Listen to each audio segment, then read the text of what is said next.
부르심에 합당하게 행하라 라고 하는 주제로 함께 은혜를 나누고자 합니다. 사도 바울은 1장부터 3장까지 교회가 어떻게 탄생하게 되었는지에 대해서 교리적으로 자세하게 설명해 주었습니다. 말씀을 잠시 요약을 해보면 1장에서는 교회에서는 성부 하나님께서 태초에 창세 전부터 우리를 선택하시고 예정하셨습니다. 그리고 성자 하나님께서는 그 사역을 통해서 우리의 죄를 사하시고 하나님의 자녀를 삼아주시고 우리가 하나님의 자녀가 되게 하십니다. 또한 성령님께서는 우리에게 오셔서 우리에게 인치셨다라고 하는 것을 말씀해 줍니다. 이것을 1장에서는 이제 두 가지의 어떤 분류로 한다면 신령한복 7가지와 기도 제목 4가지로 살펴볼 수 있겠죠. 신령한복 7가지라고 하는 것은 우리를 택하셨고 그리고 아들 삼아주셨고 그리고 죄 사함 주시고 그리고 그리스도의 비밀을 알게 하시고 그리스도 안에서 통일되게 하시고 그리고 우리를 하나님께서는 기업 삼아 주시고 성령님께서 인치셨다라고 하는 겁니다. 그리고 기도의 제목 4가지라고 하는 것은 하나님을 우리가 알게 해달라라고 하는 기도였고 그리고 마음을 밝히셔서 우리가 부르심의 소망이 무엇인지 알게 해달라. 또한 기업의 영광이 풍성함이 무엇이며 하나님께서 우리에게 베푸신 능력이 얼마만큼 큰지 그것을 알기를 위해서 기도하는 모습을 보게 되어집니다. 2장으로 가면 허물과 죄로 죽었던 우리를 살려주셨고 그리고 하나님께서 우리에게 은혜를 베푸셔서 믿음으로 말미암아 구원을 선물로 주셨다라고 하는 것을 말씀해 주고 계십니다. 이 구원은 이방인과 유대인이 구별 없이 차별 없이 모든 열방에게 적용되어진 것이다 라고 하는 것을 설명해 주십니다. 그리고 나서 이렇게 허물과 죄로 죽었던 우리를 살리시고 우리 유대인과 또한 이방인들이 하나가 된 다음에 서로 유기적으로 연결이 되어짐으로 말미암아서 하나님이 구하실 처소로 지어져 간다라고 하는 것을 말씀해 주시죠. 3장에 가면 바울 자신이 이방인의 사도가 되어졌다라고 하는 것들을 쭉 설명한 다음에 바울이 다시금 두 번째 기도를 드립니다.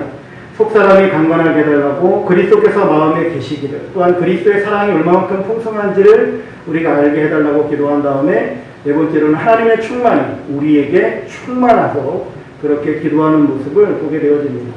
우리가 이러한 내용을 가지고 36주에 걸쳐서 3장까지 살펴보았습니다. 그러면 이제 4장으로 오면서 4장 첫 머리 시작되는 부분이 그러므로라고 이렇게 시작이 되어집니다. 우리가 잘 알다시피 바울 서신은 대부분 앞쪽에는 이론적인 것 그리고 교리적인 것을 다루고 그 뒷부분에는 실천론적인 내용들을 다루고 있습니다.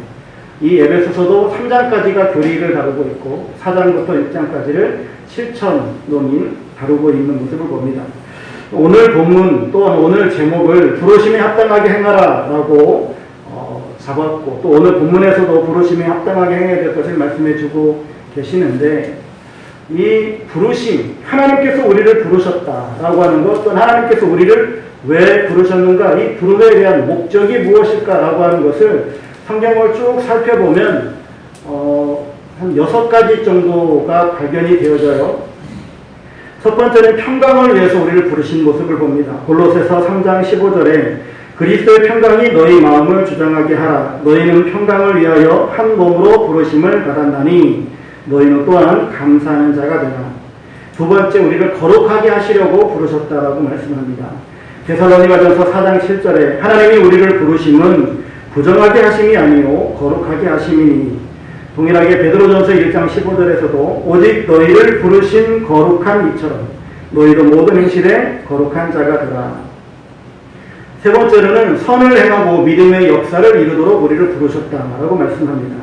데살로니가후서 1장 11절에 이러므로 우리도 항상 너희를 위하여 기도함은 우리 하나님이 너희를 그 부르심에 합당한 자로 여기시고 모든 선을 기뻐함과 믿음의 역사를 능력으로 이루게 하시고 라고 말씀합니다. 네 번째로 우리를 부르신 목적은 복받게 하시려고입니다. 베드로전서 3장 9절에 악을 악으로 욕을 욕으로 갚지 말고 도리어 복을 빌라. 이를 위하여 너희가 부르심을 받았으니 이는 복을 이어받게 하려 하심이라 라고 말씀합니다. 다섯 번째로는 그리스도를 따라오게 하려고 우리를 부르셨다라고 말씀합니다. 베드로전서 2장 21절에 이를 위하여 너희가 부르심을 받았으니 그리스도도 너희를 위하여 고난을 받으사 너희에게 본을 끼쳐 그 자취를 따라오게 하려 하셨느니라. 여섯 번째는 복음을 전하게 하시려고 우리를 부르셨다라고 말씀합니다. 사도행전 16장 10절에 바울이 그 환상을 보았을 때 우리가 곧 마게도냐로 떠나기를 힘쓰니 이는 하나님이 저 사람들에게 복음을 전하라고 우리를 부르신 줄로 인정하니라 라고 말씀해 주고 있습니다. 이러한 부르심에 우리는 합당한 삶을 살아가야 하겠죠. 어떻게 그 일이 가능할까요? 오늘 이제 이 본문의 말씀을 가지고 함께 은혜를 나누고자 하는데 이 본문 말씀 그대로 한번 생각을 해보려고 합니다. 1절은 성도 행실의 대원칙을 가르쳐주고 있는데 부르심을 받은 일에 합당하게 행하는 것, 이것이 우리 그리스도인들이 꼭 유념해야 될 삶의 원칙이라고 하는 겁니다. 하나님께서 오늘 본문에 말씀하시는 바대로 우리는 하나님의 부르심을 받은 자들입니다. 그러하기에 그 부름에 합당한 삶을 살아야 된다라고 하는 것이죠. 여기 합당한 삶을 살아간다라고 하는 것은 무엇이냐면 부름받은 것을 인정하고 살라라고 하는 겁니다. 부름받았으면 그것을 인정하고 살라, 부름받았으면 그 부름받은 것을 인정함과 동시에 거기에 마땅한 삶을 살라라고 하는 거예요. 예를 들어서 남성들은 이제 성인이 되어지면 군대에 가죠. 그때까지 아무리 자유롭게 살았다 할지라도 군 입대함과 동시에 정확하게 취침 시간 지켜야 되고 정확하게 기상 시간을 지켜야 되고 그 낮 시간대에 그 모든 일과들을 해야 됩니다. 훈련을 받아야 되고 기타 해야 될 일이 너무나 많아요. 아, 나는 이렇게 안 살았는데요. 거기서 그래요? 그러면 큰일 납니다. 마찬가지로 우리가 회사에 들어가게 되어지면 회사 문화에 적응해야 되겠죠. 내가 아무리 늦잠 자는 습관이 들었다 할지라도 취업함과 동시에 우리 회사가 일찍 출근해야 되는 문화라고 한다면 일찍 출근해야 돼요. 우리 김 집사님은 새벽기도 하시자마자 집에 가셔가지고 얼른 빨리 식사하시고 나서 그냥 확 회사에 가신다고 하시는데 그래요. 그 자기 회사만의 그런 출근 시간이 있고 퇴근 시간이 있고 그 문화라고 하는 것들이 형성되어 있단 말이죠. 우리가 하나님의 부르심을 받았다라고 하는 것은 하나님께서 우리들에게 요구하시는 삶이 있다라고 하는 거예요. 하나님께서 우리들에게 요구하는 삶이 있다라고 하는 것인데 그래서 성도들이 교회가 무엇을 요구하고 성경이 여러분들에게 무엇인가를 요청하고 하나님이 여러분들에게 무엇인가를 명령할 때에는 그 음성에 순종하고 그 말씀대로 우리는 실천에 나아가야 된다라고 하는 겁니다. 아, 나는 그렇게 하기 싫은데요? 라고 하면 이것은 부르심에 합당한 삶을 살아내는 것이 아니다 라고 하는 것이죠. 특별히 에베소서에서 지금까지 계속해서 강조해 왔던 것, 이 에베소서에서 강조하고 있는 것이 바로 하나됨이라고 하는 것인데 우리가 부르심이 합당한 삶을 살아가는 것 제1원칙은 무엇이냐면 일치성입니다. 하나됨이에요. 그래서 성경에서도 유대인과 이방인이 하나가 되어져서 우리가 유기적으로 연결이 되어지고 그리고 성전을 지어져 가야 하는 것처럼 우리 그리스도인들은 하나가 되어야 됩니다. 너와 내가 따로따로가 아니라고 하는 거예요. 그래서 우리의 주일에도 말씀을 나눴던 것처럼 우리는 서로 가족이라고 하는 이 연대의식이 아주 끈끈하게 맺어져 있어야 된다고 하는 겁니다. 너와 나는 절대로 다른 사람이 아니다. 너와 나는 하나다라고 하는 이 생각을 가지고 나아가야 됩니다. 특별히 우리가 누구 하나가 되어야 되느냐? 그리스도와 하나가 되어야 돼요. 이 교회의 머리가 되시는 그리스도와 하나가 되어서 그리스도의 사상이 나의 사상이 되어지고 그리스도의 원칙이 나의 원칙이 되어지고 그리스도의 삶이 나의 삶이 되어져야 된다고 하는 것입니다. 이러한 삶을 살아갈 때만이 우리는 부르심에 합당한 삶을 살아가게 되어진다라고 하는 겁니다. 두 번째, 그리고 에베소서에서도 지속적으로 말씀하시는 바가 우리의 거룩성이에요. 우리는 하나님 앞에서 정말로 거룩한 삶을 살아가야 됩니다. 우리는 거룩한 백성으로 부르심을 받았기 때문에 그래요. 성도들은 거룩하고 순결한 생활로서 그리스도를 따르는 삶을 살아가야 하는데 우리 그리스도인들이 교회라고 하는 이 곳으로 모이게 되어졌잖아요. 교회, 이게 이제 헬라어로는 에클레시아인데 이것은 두 가지 단어가 합성된 거예요. 에크와 칼레오 두 가지 단어가 합성된 건데 에크는 밖으로예요. 칼레오 부르다. 밖으로 부르다예요. 어딘가에서 밖으로 불렀어요. 어디서 불렀냐면 사단의 나라에서 하나님의 나라로 불렀어요. 죄 세계에서 거룩의 세계로 불렀어요. 어두움에서 우리를 빛의 세계로 부르셨어요. 하나님께서 이렇게 우리를 부르셨다라고 하는 겁니다. 그래서 이러한 부름을 받은 우리들이기 때문에 우리는 이제 어둠의 영역에 있지 않고 빛으로 나아가야 되고요. 죄에 있어서는 안 되고 우리는 이제는 거룩의 열매를 맺어가야 되고 마귀가 아닌 이제는 하나님 앞에 우리의 삶을 드려야 돼요. 그래서 우리는 사망의 열매를 맺는 자가 아닌 생명의 열매를 맺어가는 이러한 삶을 살아가야 한다라고 하는 것이죠. 이 부르심에 합당한 삶을 살아갈 때만이 우리는 하나님 앞에 이 부르심에 맞는 삶을 살아가고 있습니다 라고 말할 수 있겠다라고 하는 것이죠. 입술로는 믿는다라고 누가 말 못해요.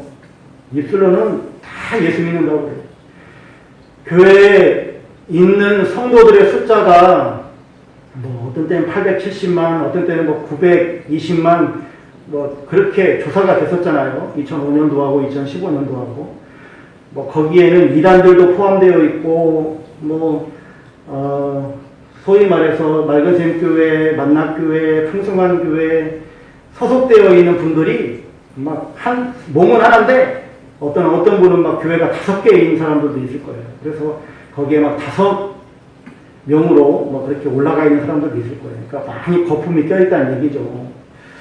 정말 많은 그리스도인들이 그럼에도 불구하고 있어요. 있는데 그들이 다 예수를 믿는 것 같아도 자기는 예수를 믿는다고 할지 모르겠지만 그러나 정말 하나님이 바라보실 때에 부르심에 합당한 삶을 살고 있느냐라고 하는 것들을 우리가 살펴봐야 된다라고 하는 사실입니다. 로마서 8장 13절 말씀에 너희가 육신대로 살면 반드시 죽을 것이로되 영으로서 몸의 행실을 죽이면 살리니 라고 말씀해 주고 있습니다. 여기서 너희가 육신대로 살면 반드시 죽을 것이로되 너희가는 누굽니까? 교회예요. 그리스도인들을 말하고 있는 거잖아요. 그런데 이 로마서 8장 13절에 이렇게 말씀하고 있는데 그 앞에 로마서 8장 1절에 뭐라고 말씀하시냐면 그러므로 이제 그리스도 예수 안에 있는 자에게는 결코 정죄함이 없나니 라고 말씀합니다. 결코 정죄함이 없다라고 선포해 놓은 다음에 13절에 가서 육신대로 살면 죽을 거다라고 또 말씀하고 있는 거예요. 맞지 않는 말이잖아요. 지금 잘못된 말씀을 하고 있는 걸까요? 아니죠. 이 말씀인 즉슨 예수 그리스도의 공로로 말미암아 구원받은 우리들은 이제는 육신대로 살지 말고 육신의 행실을 죽이는 삶을 살아가야 한다라고 하는 것을 강조하고 있는 말씀입니다. 그리고 고린도전서 9장 27절에 사도 바울은 이렇게 고백합니다. 내가 내 몸을 쳐 복종하게 함은 내가 남에게 전파한 후에 자신이 도리어 버림을 당할까 두려워합니다. 우리가 정말로 거룩한 삶을 살고 죄 죽이기, 죄를 짓지 아니하는 그런 삶을 살고는 싶은데 그런데 그렇게 하기 위해서 사도 바울 스스로도 나는 내 몸을 쳐 복종시킨다 라고 말씀해 주고 있다라고 하는 사실입니다. 하나님 안에서 온전한 삶을 살아내기 위해서 걸작품의 인생을 살기 위해서 사도 바울도 자기 몸을 치면서 살아가고 있다라고 고백하고 있습니다. 고로새서 3장 1절로 5절에서는 그러므로 너희가 그리스도와 함께 다시 살리심을 받았으면 위의 것을 찾으라. 거기는 그리스도께서 하나님 우편에 앉아 계시느니라. 위의 것을 생각하고 땅의 것을 생각하지 말라. 5절로 가면 그러므로 땅에 있는 지체를 죽이라. 곧 음란과 부정과 사욕과 악한 정욕과 탐심이니 탐심은 우상 숭배니라.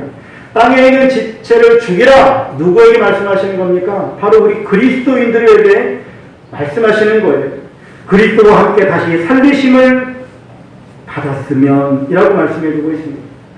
우리가 그래서 예수 그리스도를 믿고 나서 우리가 예수님은 나의 주님이십니다.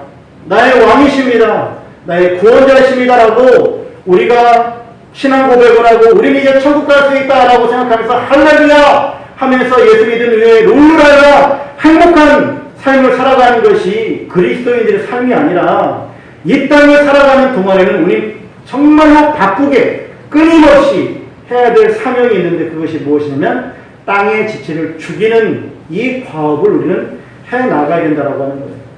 정말 바쁜 인생을 살아가야 되는데 그 바쁜 인생이 무엇이냐면 내 육신을 적복종시키는 것, 그리고 하나님의 나라를 세워가는 것, 이런 일들을 해야 된다라고 하는 거예요. 그런데 우리 자신을 보니 내 육신의 힘으로 이런 일들을 행할 수 있는 능력이 없고 오직 예수님께서 이 일들을 다 해놓으셨다라고 하는 것을 성경이 또한 약속해 놓고 있으니 주님을 의지하며 주님을 온전히 바라보며 그 주님과 함께 거하는 삶을 살아가는 것, 그러므로 말미암아서 우리의 삶 가운데 이것이 감사해서 찬양이 넘치는 삶을 살아갈 수밖에 없게 되어지다라고 하는 것이, 이것이 우리의 신앙 고백이 되어야 된다라고 하는 겁니다.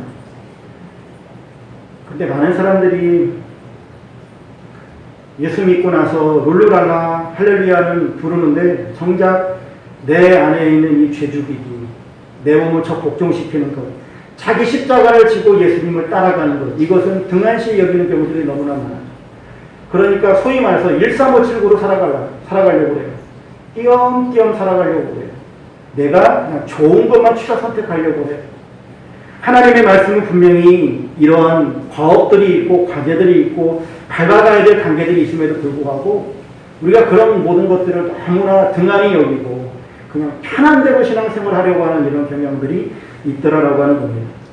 근데 여기서 우리가 좀 짚고 넘어가야 될 부분이 무엇이 있냐면, 한 가지 여기서 꼭 말씀드려야 될 내용이, 하나님께서는 사도 바울을 통해서 오늘 본문에 너희가 부르심을 받은 일에 합당하게 행하라 라고 하는 말씀을 주십니다. 그리고 나서 저는 이 본문의 말씀을 가지고 부르심에 익숙해져야 됩니다. 부르심에 합당한 삶을 살아야 됩니다.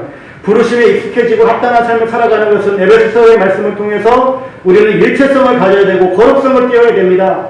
그리고 우리는 어디에서 부름을 받았는지를 알고 어디로 가야 되는지를 분명하게 인식하고 나아가야 됩니다. 우리가 죄를 따라 살아갈 것이 아니라 하나님의 뜻을 따라 살아가야 됩니다. 거룩한 삶을 살아가야 됩니다. 라고 하는 것을 이렇게 말씀을 드리는데, 이것을 우리가 도덕적인 관념으로 착하게 살아야 된다라고 여겨서는 절대로 안 된다라고 하는 사실이에요.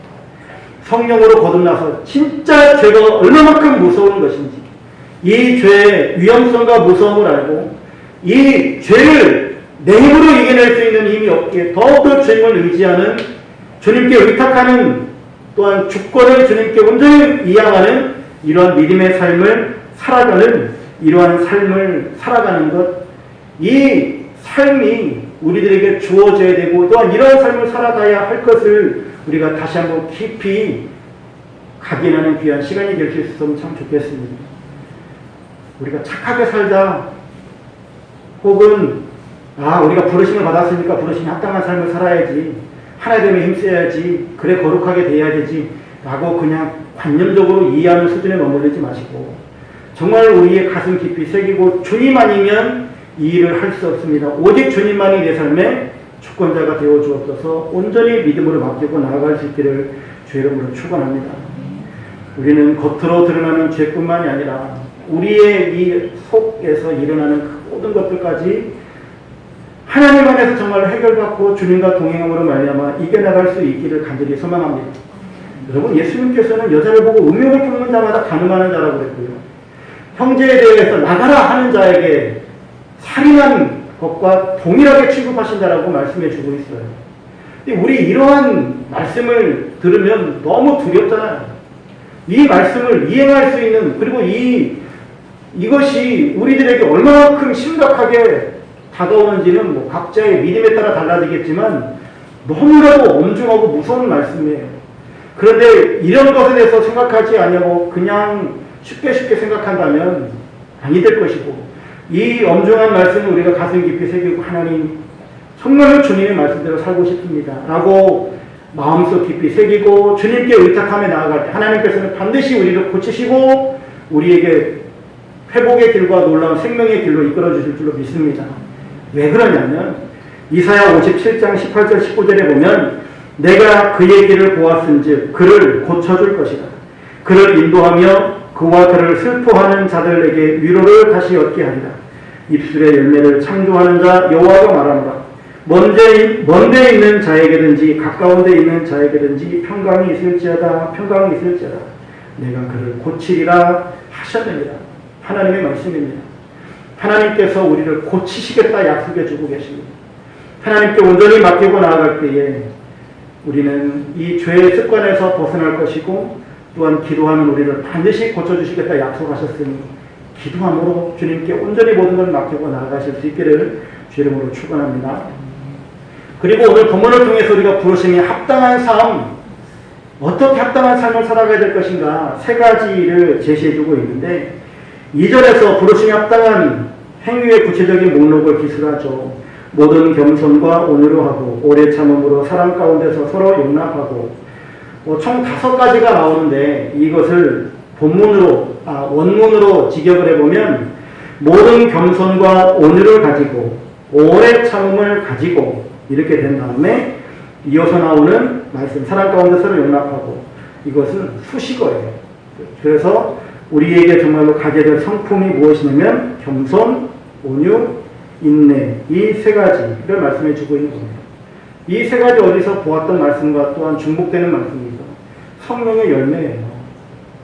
즉 부르심이 합당한 삶이라고 하는 것은 성령의 열매를 맺어가는 삶이라고 할 수 있겠습니다. 그리고 3절에 보면 평안의 맹줄로 성령이 하나 되게 하신 것을 힘써 지키라 라고 말씀합니다. 즉 3절까지 내용을 아울러서 보면 너희가 그리스도인으로서 부르심이 합당한 삶을 살아야 하는데 그 부르심이 합당한 삶은 성령의 열매를 맺고 죄를 죽이는 것이다. 그렇게 살 때 비로소 너희에게는 샬롬, 평안의 열매가 맺게 되어질 것이다 라고 하는 내용입니다. 그래서 오늘 이 2절에 있는 말씀 세 가지를 좀 살펴보려고 하는데 첫 번째 겸손입니다. 우리가 너무나 잘 아는 말씀이죠. 겸손. 기독교의 핵심 진리를 이루는 겸손은 하나님과의 관계 속에서 이해할 수 있습니다. 즉 하나님 앞에서 자기를 낮추는 거예요.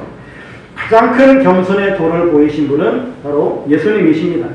예수님은 하나님과 동등됨을 동등되시지만 그러나 동등됨으로 취하지 아니하시고 자기를 비워 종의 형체를 이루어 이 세상에 오셨고 십자가를 지시고 죽기까지 복종하셨다라고 하는 것이 빌립보서 2장 5절로 8절에 있는 말씀이잖아요. 예수님께서 그렇게 자기를 비하하시고 겸손하게 이 땅에 오셨습니다. 그래서 우리 그리스도인들은 날마다 이 예수님을 본받는 삶, 배우는 삶을 살아가야 됩니다. 그래서 하나님 앞에서 자신을 낮추는 삶을 살아가야 하겠습니다. 하나님은 교만한 자를 물리치시고 겸손한 사람을 세우시겠다. 야고보서 4장 6절에 말씀하고 계십니다. 이렇게 우리가 겸손하게 되어질 때에 우리 모두는 이 교회 안에서 하나됨을 이룰 수 있고 서로가 서로를 세워줄 수 있는 이러한 일들을 해 나아갈 수 있게 되어지는 겁니다. 그래서 우리는 정말로 겸손할 수 있어야겠습니다. 두 번째로 온유입니다. 오늘 말씀에서 좀 제가 강조하고자 하는 부분이기도 합니다. 온유, 성경에서 성도의 필수적인 덕목으로 강조되어지고 있죠. 약함으로 인한 온순함이 절대로 아닙니다. 이 온유라고 하는 것은 강함을 절제함으로써 나타나는 부드러움이에요.